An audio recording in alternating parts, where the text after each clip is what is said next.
गौरी पुत्र गणेश भगवान की जय। जय श्री कृष्णा, राधे राधे। हे प्रिय भक्तों, जैसा कि आप सभी जानते हैं, पौष का पवित्र महीना शुरू हो चुका है और पौष माह के कृष्ण पक्ष की एकादशी साल की आखिरी एकादशी होगी। इस एकादशी को सफला एकादशी के नाम से जाना जाता है। तो सबसे पहले आप सभी को सफला एकादशी व्रत की हार्दिक शुभकामनाएं। शास्त्रों के अनुसार सफला एकादशी का व्रत करने और इसकी कथा को सुनने से हमारे हर एक कार्य सफल हो जाते हैं तथा सफला एकादशी का व्रत असफलता को सफलता में बदल देता है। इसीलिए हे प्रिय भक्तों, इस एकादशी का नाम सफला एकादशी पड़ा। भगवान श्री हरि विष्णु और माँ लक्ष्मी जी की कृपा से इस एकादशी की कथा को पढ़ने तथा सुनने से हमारी सभी अधूरी इच्छाएं पूरी हो जाती है। तो आइए भगवान श्री लक्ष्मी नारायण जी के चरणों का ध्यान करते हुए सफला एकादशी की संपूर्ण व्रत कथा को सुनते हैं। तो इन कथाओं को पूरी श्रद्धा और प्रसन्नचित्त मन से पूरा अवश्य सुनिएगा। जय श्री कृष्णा। एक बार धर्मराज युधिष्ठिर ने भगवान श्री कृष्ण जी से पूछा, हे जनार्दन, पौष कृष्ण एकादशी का क्या नाम है? उस दिन कौन से देवता का पूजन किया जाता है और उसकी विधि क्या है? कृपा कर आप मुझे बताएं। तब भक्त वत्सल भगवान श्री कृष्ण कहने लगे कि हे धर्मराज, मैं तुम्हारे स्नेह के कारण तुमसे कहता हूँ कि एकादशी व्रत के अतिरिक्त मैं अधिक से अधिक दक्षिणा पाने वाले यज्ञ से भी प्रसन्न नहीं होता हूँ। अतः इस व्रत को अत्यंत भक्ति और श्रद्धा से युक्त होकर करे। हे राजन, इस एकादशी को सफला एकादशी कहते हैं। हे राजन, अब मैं तुम्हें सफला एकादशी की व्रत कथा को सुनाता हूँ। इसे ध्यान पूर्वक श्रवण करो। चंपावती नगरी में एक महिषमान नाम का राजा राज्य करता था।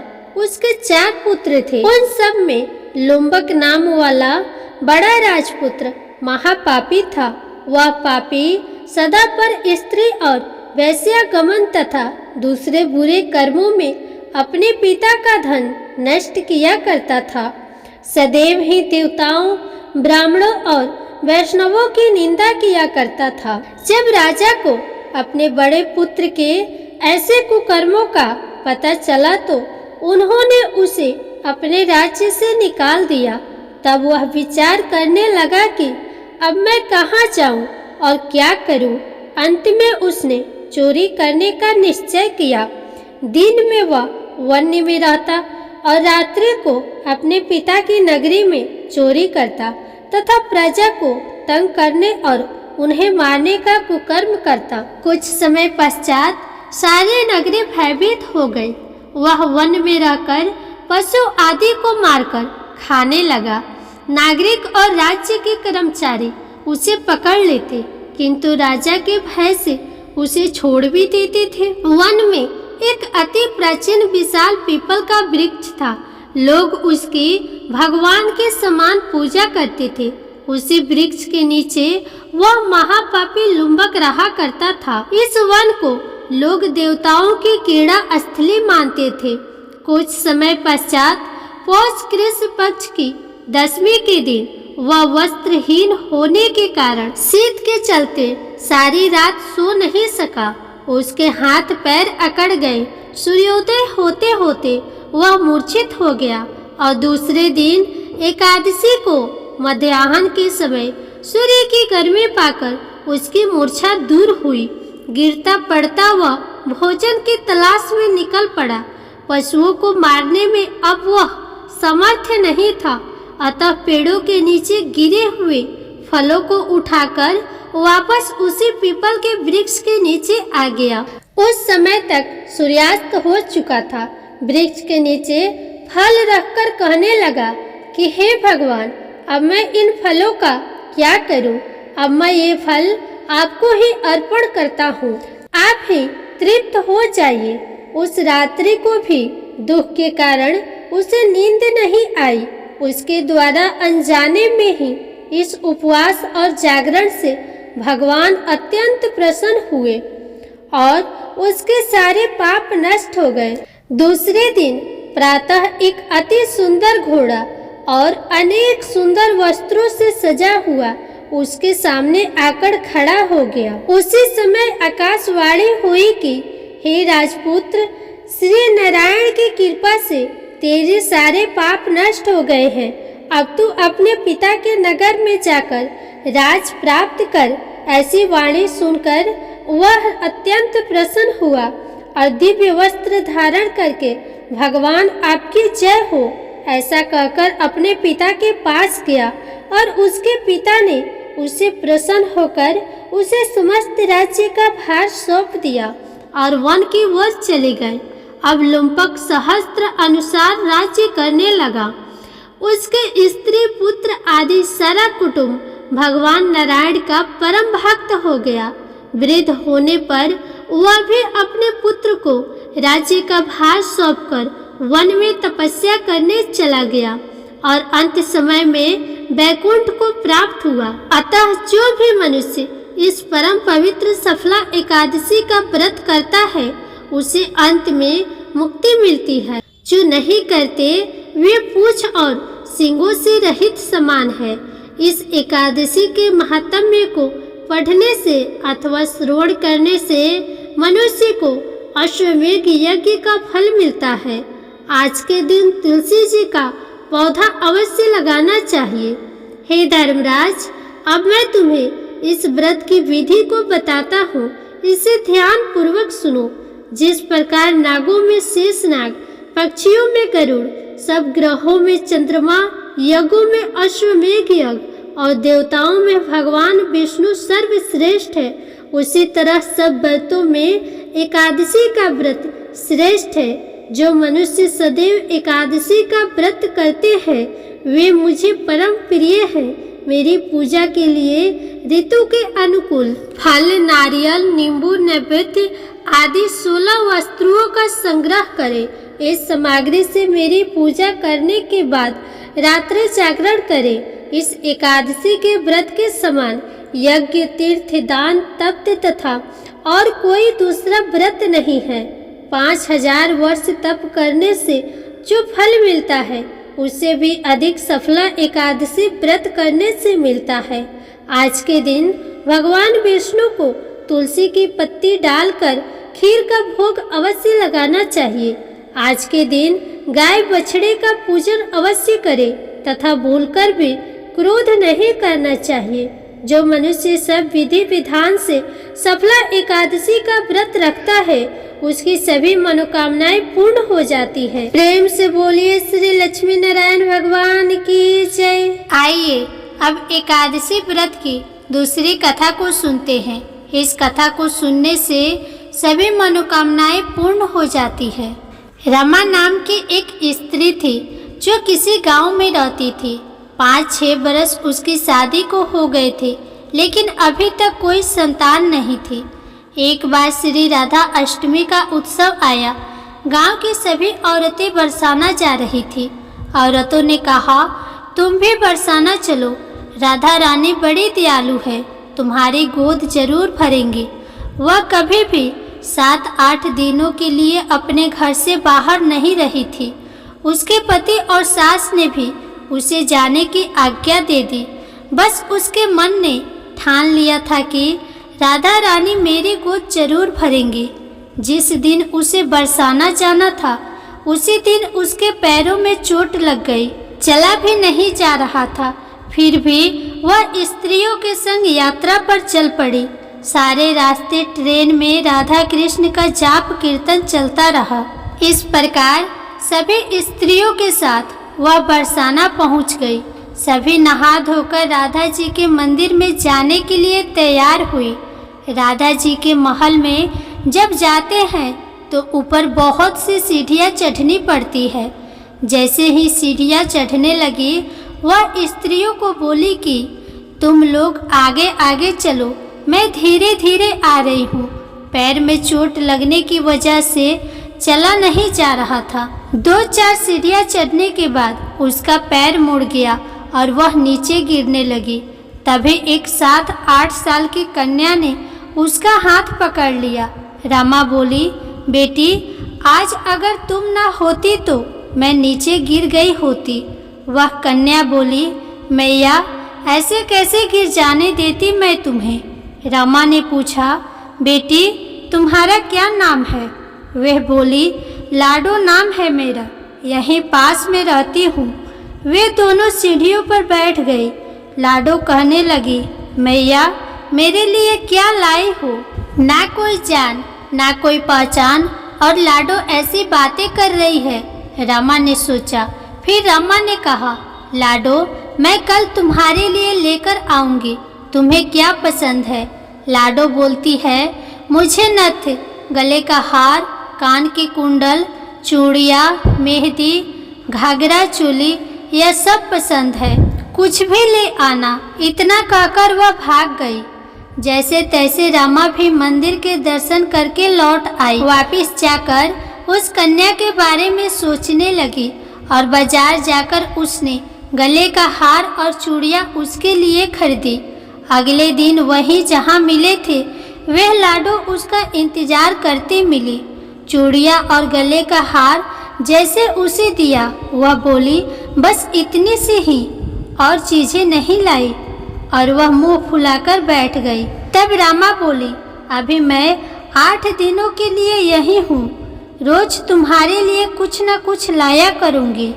यह सुनकर लाडो उसकी गोद में बैठ गई और गले से लग गई। रमा तो रोने लगी, उसे जैसे एक संतान मिल गई हो। खूब प्यार से उसके सिर पे हाथ फेरा। ऐसे ही वह फिर चली गई। रामा ने मंदिर से आकर घाघरा और चोली उसके लिए बनवाए। रोज कुछ न कुछ उसे देती। एक दिन रामा कहती है, यह सारी चीजें मुझे पहनकर भी तो दिखाओ, कैसी लगती हो। लाडो बोली, कल राधा अष्टमी है, कल पहनूंगी। इस बार लाडो के साथ एक लड़का भी था। उसे देखकर रामा ने कहा, आज पता नहीं मेरे मन में क्या आया, मैंने एक धोती और एक मुकुट मोर वाला लिया है, क्या मैं इसे दे दूं? लाडो बोली, यह कनुआ है, मेरे साथ ही रहता है, हाँ तुम इसे दे दो। ऐसा कहकर वह दोनों सामान लेकर चले गए। अगले दिन राधा अष्टमी थी। जब रामा सीढ़ियों पर आई, वहाँ उसे आज कोई नहीं मिला। बहुत इंतजार के बाद जब वह मंदिर में पहुंची, वहाँ बहुत भीड़ था। वहाँ नृत्य और कीर्तन हो रहा था। इसी तरह भीड़ को चीरती हुई वह आगे पहुंची और राधा जी और ठाकुर जी को देखा। वही सामान सब जो वह लाई थी उन्होंने धारण किया हुआ था। वह पत्थर सी हो गई, आंखों में आंसू बहने लगे।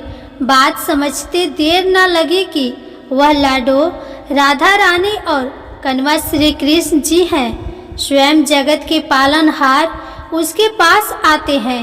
राधा जी उसकी गोद में बैठती है और उसे मात्र सुख प्रदान करती है। वह तो जैसे बावरी हो गई, दिन रात लाडो लाडो कहती रहती, पुकारती रहती। वह स्त्रियों से बोली, तुम लोग घर जाओ, मैं नहीं जाऊंगी। उसके सास और पति भी उसे लेने आए, पर वह साथ नहीं गई। अब तो वह प्रतिदिन सीढ़ियों पर बैठे बैठे आंसुओं से सीढ़ियाँ धोती, पलकों से बुहारती। ऐसा करते करते उसे 30 बरस हो गए। एक दिन एक बालिका उसका हाथ पकड़कर ऊपर अट्टालिका में ले गई। वहां जाकर बोलती है, आ गई तेरी लाडो। ऐसा कहकर बाहें फैलाकर रामा को बुलाने लगी और अपने गले लगा लिया। उस दिन रामा ऐसे गले लगी कि इस पार्थिव शरीर को छोड़कर सदा के लिए अपने लाडो के पास चली गई। प्रेम से बोलिए राधा रानी की जय, बरसाने वाली की जय। आइए अब बड़े प्रेम से एकादशी माता और तुलसी माता की कथा को सुनते हैं। इन कथाओं को सुनने से ही एकादशी का व्रत पूर्ण माना जाता है। एक बूढ़ी माँ ने एक बार एकादशी का व्रत रखा। बड़ा ही भक्ति भाव से पूजा अर्चना की। उन्हें वृद्धा अवस्था में क्या बाधा थी, वे तो अपने पुत्र पौत्रों की सुख सुविधा के लिए व्रत रखने लगी थी। वे दिन भर तो जरा कठोर मन करके अपनी प्यास को रोके रही। दिन में पूजा पाठ किया, कथा सुनी और पंडित जी को मिट्टी के पात्र में भरकर पानी और ऋतुफल दान में दिए। दोना भर भर के बूढ़ा शक्कर वितरण किया। उन्हें गर्मी के कारण बहुत बेचैनी हो रही थी। इस कारण से बड़ी देर तक पानी में पड़ी रही और पानी की कुल्ला करती रही, अपना मुंह धोती रही। तब कहीं थोड़ा बहुत धैर्य बंध पाया। धूप तो बहुत तेज पड़ रही थी, इस कारण बार बार उनका मुंह सूख रहा था। बूढ़ी माँ बहुत बेचैन हो रही थी। एक तरफ बुढ़ापा और दूसरा यह भयंकर गर्मी। वृद्धा अवस्था की स्थिति तो कुछ दूसरी ही प्रकार की होती है। जैसे जैसे रो धो के दिन कट पाया, अब पहाड़ सी रात सामने थी। उसका कटना बड़ा ही कठिन दिखाई दे रहा था। खटिया पर पड़े शांति नहीं मिल रही थी। वे बार बार करवट बदल रही थी। अनेक बार वे बाहर जाती और भीतर आती, उन्हें घर के अंदर शांति नहीं थी। वे पड़ी पड़ी एकादशी माता का स्मरण करती रही। वे कहती रही कि हे माता जी, आप मेरी लाज रखिएगा, आप ही मुझे शक्ति दीजिएगा जिससे मैं भली भांति आपका व्रत कर सकूं और यह पहाड़ सी रात शांति पूर्वक व्यतीत हो सके। प्यास के कारण बूढ़ी माँ की बेचैनी तो बढ़ ही रही थी। उन्होंने धैर्य रखने का बहुत प्रयास किया, किंतु सहनशीलता की सीमा टूट गई और वे घबराकर एकदम चिल्ला पड़ी और बोली कि बचाओ बचाओ। अम्मा का चिल्लाना सुनकर परिवार भर के नर नारी, बच्चे और पड़ोसी एकत्र होकर बूढ़ी अम्मा के खटिया के समीप पहुंच गए। सबने पूछा कि अम्मा जी, आपको क्या हुआ? आप क्यों चिल्ला रही हैं? आप इस वृद्धा अवस्था में यह कठिन व्रत क्यों कर रही हैं? अम्मा जी, शक्ति से ही भक्ति होती है। थोड़ी ही देर में वे फिर से बोली, अरे हमारे तो प्राण ही निकले जा रहे हैं। मेरी छाती पर ठंडे पानी का घड़ा रख दीजिए। नातियों ने दादी की छाती पर ठंडे पानी का पात्र रख दिया। तब कहीं उन्हें थोड़ा बहुत आराम मिला और थोड़ी देर के लिए उन्होंने अपनी आंखें बंद कर ली। एकादशी माता ने सोचा कि यह बूढ़ी अम्मा है तो बहुत कठोर, जरा जाकर उसकी परीक्षा लेनी चाहिए। वे आधी रात को मुर्गा बनकर टेर लगाने लगी। मुर्गा की आवाज़ सुनकर बूढ़ी अम्मा जल्दी से उठी और बाहर जाकर आसमान की ओर देखा, किंतु आसमान में कहीं उन्हें प्रातःकालीन तारा दिखाई नहीं दिया। तो वे सोचने लगी कि यह मुर्गा क्यों और कैसे भूल गया। उन्हें प्यास तो लग ही रही थी। थोड़ा बहुत उनका मन विचलित होने लगा, किंतु उन्होंने दृढ़ निश्चय किया कि मैं अब व्रत को पूर्ण करके ही छोड़ूंगी, चाहे भले ही मेरे प्राण निकल जाए। यह सोचकर फिर वे खटिया पर शिथिल होकर लेट गई। थोड़ी ही देर में एकादशी माता ने उनकी फिर से परीक्षा लेनी चाहिए। एक छोटी सी बालिका एक गिलास में शरबत लेकर उनके सिरहाने खड़ी हो गई और जोर से बोली, दादी जी, सवेरा हो गया है, आप हाथ मुंह धोकर शरबत पी लीजिए। पहले तो शरबत का गिलास देखकर उनका मन ललच गया, किंतु अचानक व्रत का स्मरण हो आया और उन्होंने सोचा कि मैं किसी भी प्रकार से अभी शरबत नहीं पी सकती हूँ और वे शांति पूर्वक अपनी खटिया पर लेट गई। फिर थोड़ी ही देर में उन्हें ऐसा लगा कि जैसे किसी ने उन्हें पानी के कुएं में पटक दिया हो। वे बड़ी देर तक उस कुएं में हाथ पांव चलाती रही, किंतु उन्होंने अपने मुंह में पानी की एक बूंद भी नहीं जाने दी और वे दृढ़ता पूर्वक अपना व्रत पालन करती रही। थोड़ी ही देर में न जाने कहां से सामने आग जलने लगी, जिससे भारी गर्मी बढ़ने लगी। प्यास के कारण प्राण निकलने लगे, किंतु बूढ़ी अम्मा का कुछ भी नहीं बिगाड़ पाया। वे जहाँ के तहाँ मुस्कुराती हुई सी बैठी रही और थोड़ी ही देर में बाहर प्रकाश दिखाई देने लगा। ऐसा लगा कि जैसे सवेरा हो गया हो। बूढ़ी अम्मा ने जब बाहर निकलकर देखा तो वे समझ गई कि अभी सवेरा होने में 3-4 घंटे की देरी है। यह जानकर वे शांतिपूर्वक इधर उधर घूमने लगे। एकादशी माता यह बात अच्छी तरह से समझ गई कि यह बूढ़ी अम्मा किसी भी प्रकार से अपने व्रत से नहीं टल सकती है। वे उनके सत्य व्रत को अच्छी तरह से समझ गई। सवेरा होते ही बूढ़ी अम्मा ने स्नान किया, पूजा पाठ किया, एकादशी माता की कथा सुनी, ब्राह्मणों को दक्षिणा देकर भोजन कराया। तब कहीं उन्होंने जल ग्रहण किया। कन्याओं को भोजन कराने के बाद अम्मा ने स्वयं भोजन किया। उस श्रेष्ठ व्रत के प्रताप से बूढ़ी अम्मा की आयु में वृद्धि हो गई। उनका घर परिवार हरा भरा हो गया। घर में अब उनके कोई अभाव न रहा। वे हर तरह से सुख साधनों से संपन्न हो गए। नात नतनी से उनका घर भर गया और वे उसी दिन से 12 महीनों का एकादशी का व्रत करने लगे। एकादशी माता के व्रत के प्रताप से इस संसार में हर प्रकार के सुख भोग कर वे अंत में बैकुंठ धाम को चली गई। जैसे एकादशी माता ने बुढ़िया माता और उनके परिवार को हरा भरा किया, वैसे ही एकादशी माता हम सभी की मनोकामनाओं को पूर्ण करे। प्रेम से बोलिए एकादशी माता की जय। अब बड़े ही प्रेम से तुलसी माता की कथा को सुनते हैं। इन कथाओं को सुनने से ही एकादशी का व्रत पूर्ण माना जाता है। एक बार एक गांव में एक बहुत ही बुजुर्ग महिला रहती थी।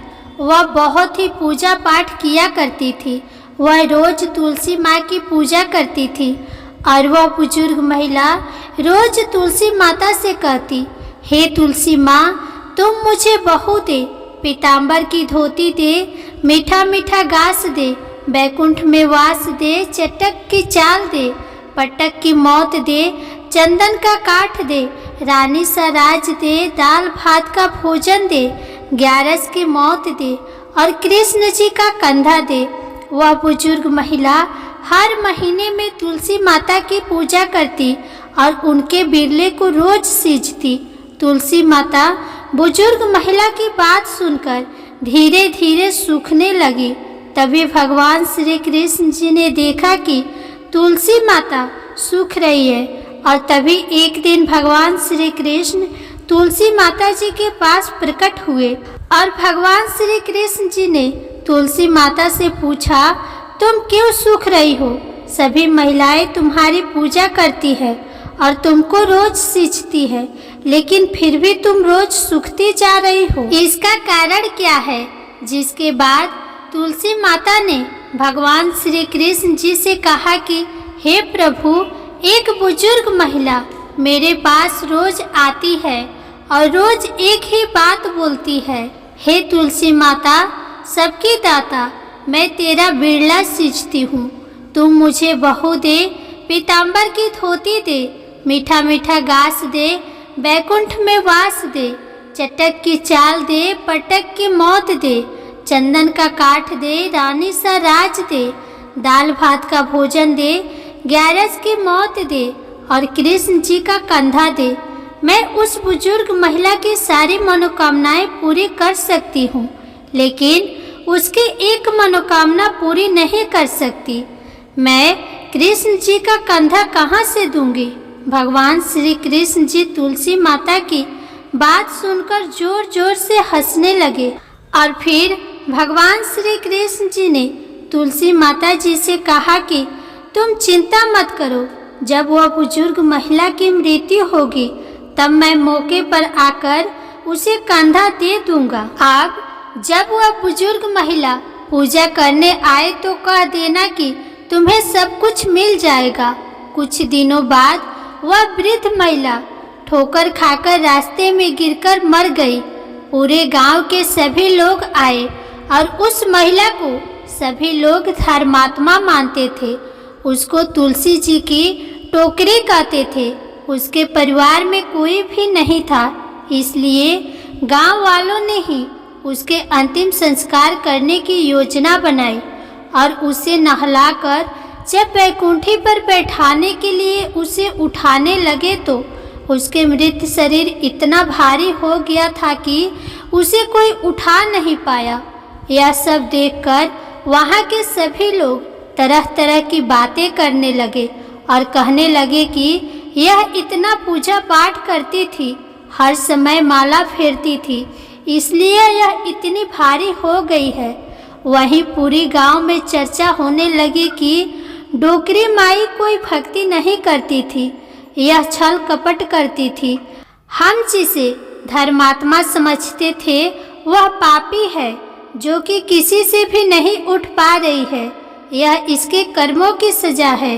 इधर भगवान ने सोचा कि मेरे भक्त की निंदा हो रही है, इसलिए भगवान ने बूढ़े ब्राह्मण का वेश धारण करके वहाँ पर आए और वहाँ पर एकत्रित लोगों से पूछने लगे कि यहाँ पर इतनी भीड़ क्यों लगी है, जिसे लोग कहने लगे कि यहाँ पर डोकरी माई मर गई है और पाप इतना था कि जिससे यह उठ नहीं पा रही है।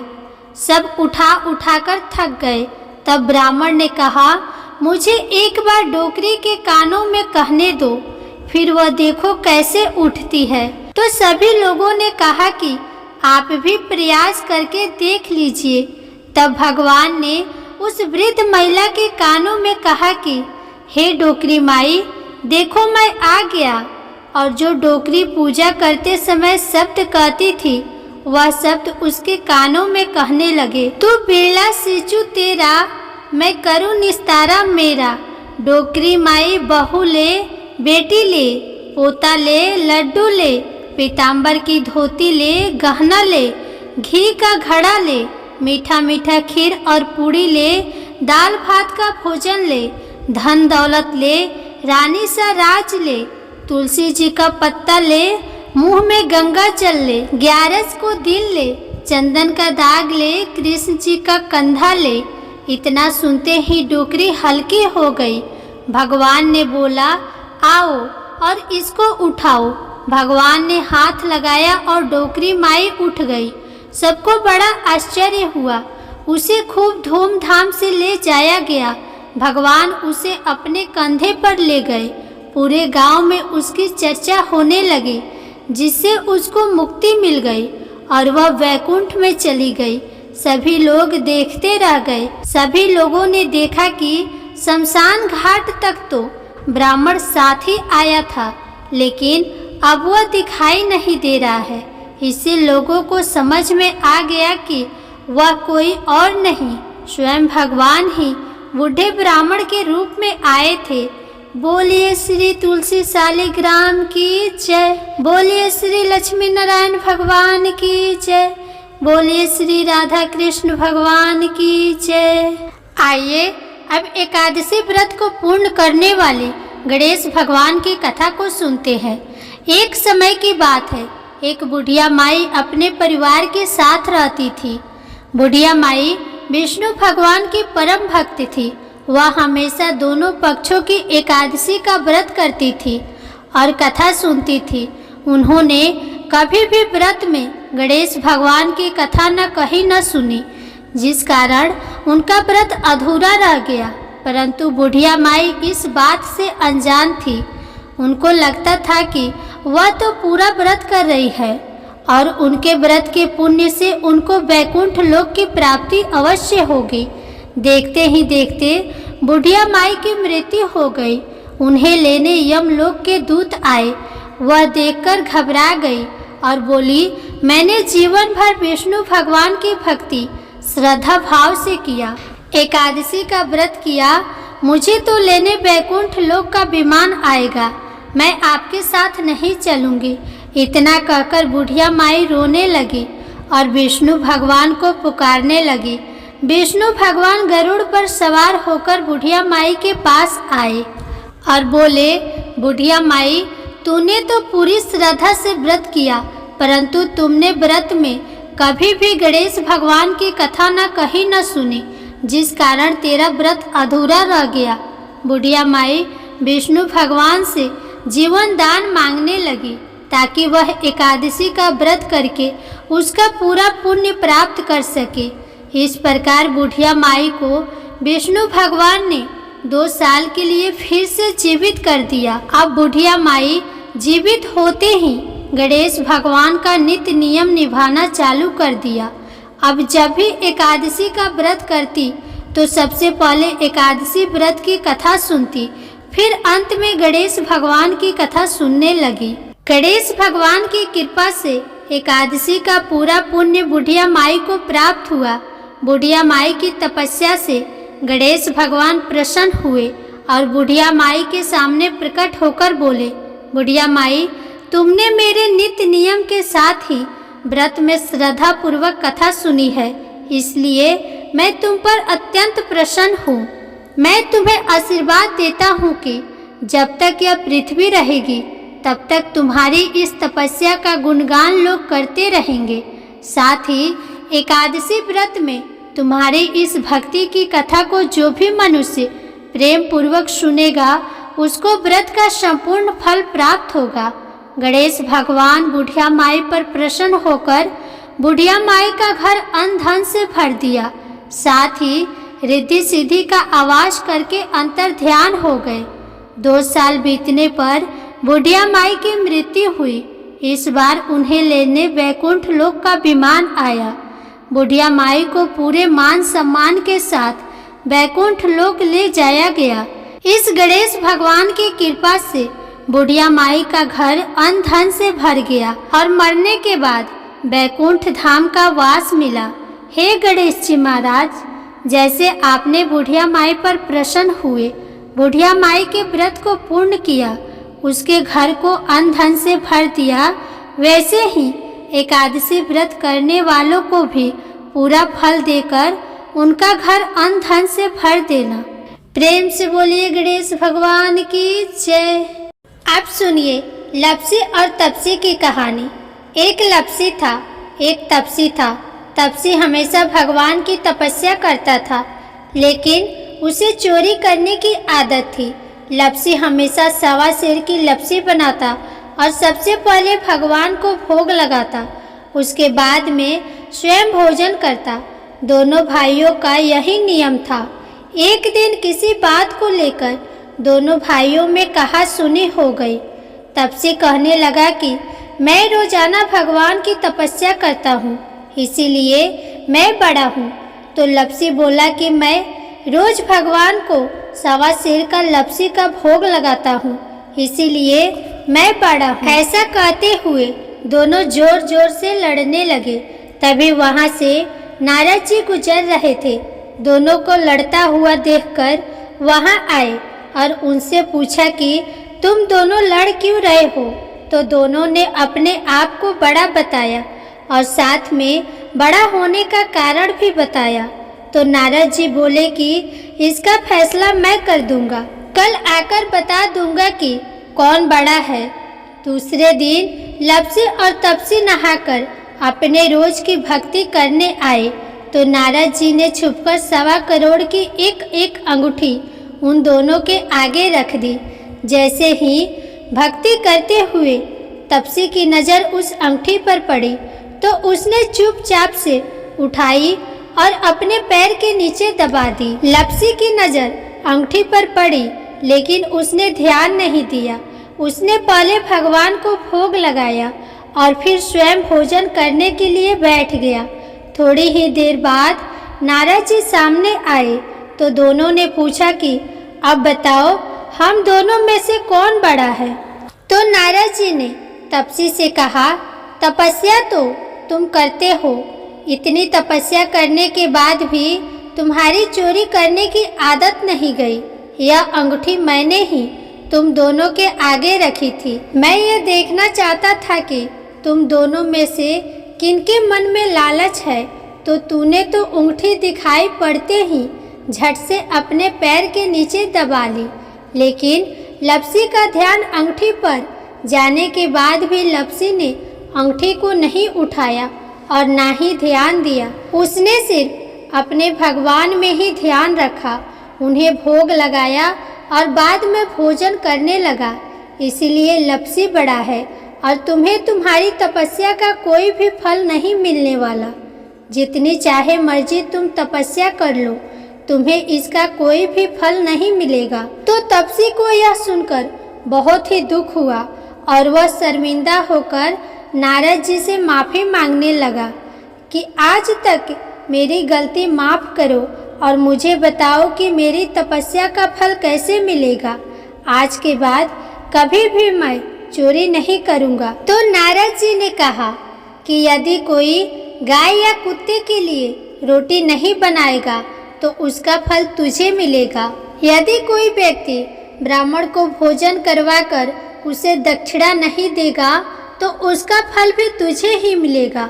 अगर किसी को सूट साड़ी देगा और उसके साथ भेंट स्वरूप कुछ रुपये नहीं देगा तो उसका फल भी तुझे ही मिलेगा। अगर कोई व्यक्ति दिए से दिया जलाएगा तो उसका फल भी तुझे ही मिलेगा। अगर कोई औरत आंगन लिपकर चौका नहीं लिपेगी तो उसका फल भी तुझे ही मिलेगा। यदि कोई व्रत कथा में सारी कहानी सुन ले लेकिन तुम्हारी कहानी ना सुने तो उसका फल भी तुझे ही मिलेगा। उसी दिन से हर व्रत कथा और कहानी के साथ लपसी तपसी की कहानी कही और सुनी जाती है। प्रेम से बोलिए भगवान श्री लक्ष्मी नारायण की जय, तुलसी माता की जय, एकादशी माता की जय, भगवान गणेश की जय। अब आप सुनिए एकादशी माता की आरती। ओम जय एकादशी जय एकादशी जय एकादशी माता, विष्णु पूजा व्रत को धारण कर शक्ति मुक्ति पाता। ओम जय एकादशी जय एकादशी जय एकादशी माता, विष्णु पूजा व्रत को धारण कर शक्ति मुक्ति पाता। तेरे नाम गिनाऊं देवी भक्ति प्रदान करनी, गण गौरव की देनी माता शास्त्रों में वर्णी। ओम जय एकादशी माता, विष्णु पूजा व्रत को धारण कर शक्ति मुक्ति पाता।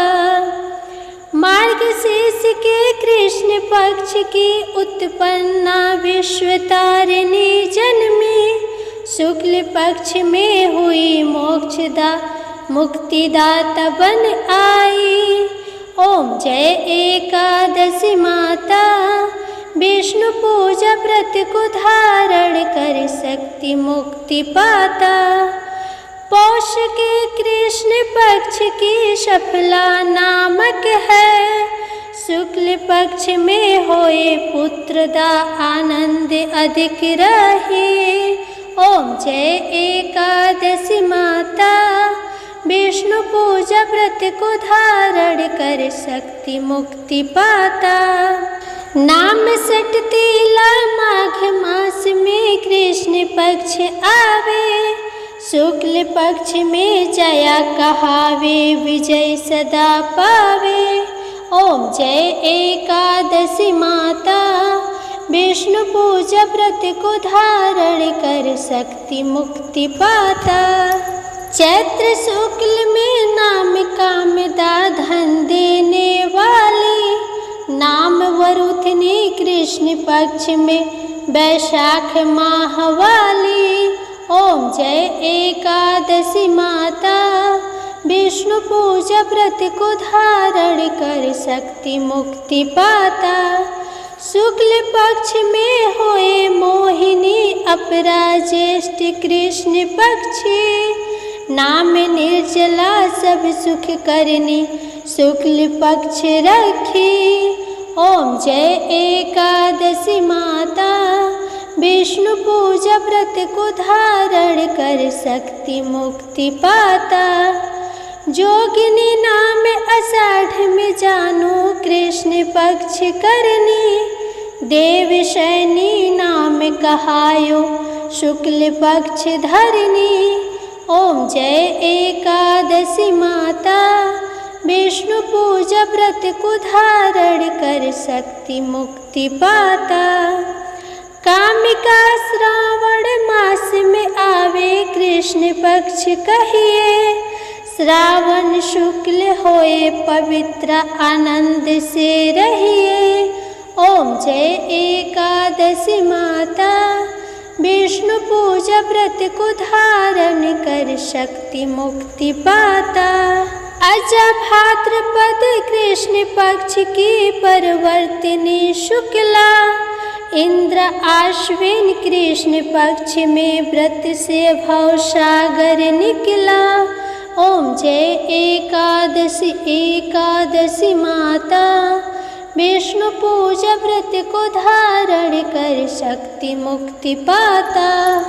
पाप कौन सा है शुक्ल पक्ष में आप हरनहारी, रमा मास कार्तिक में आवे सुखदायक भारी।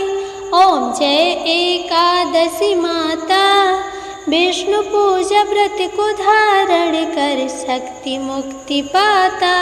देव उठाने शुक्ल पक्ष की दुख नाशक मैया, पावन मास में करो विनती पार करो नैया। ओम जय एकादशी माता, विष्णु पूजा व्रत को धारण कर शक्ति मुक्ति पाता। परमा कृष्ण पक्ष में होती जन मंगल करनी, शुक्ल मास में होए पद्मिनी दुख दारिद्र हरनी। ओम जय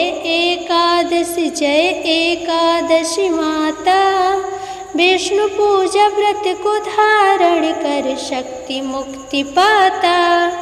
जो कोई आरती एकादशी की भक्ति सहित गावे, जन गुरु दीता स्वर्ग का वासा निश्चय वह पावे। ओम जय एकादशी जय एकादशी माता, विष्णु पूजा व्रत को धारण कर शक्ति मुक्ति पाता। जय एकादशी माता, ग्यारस माता की जय।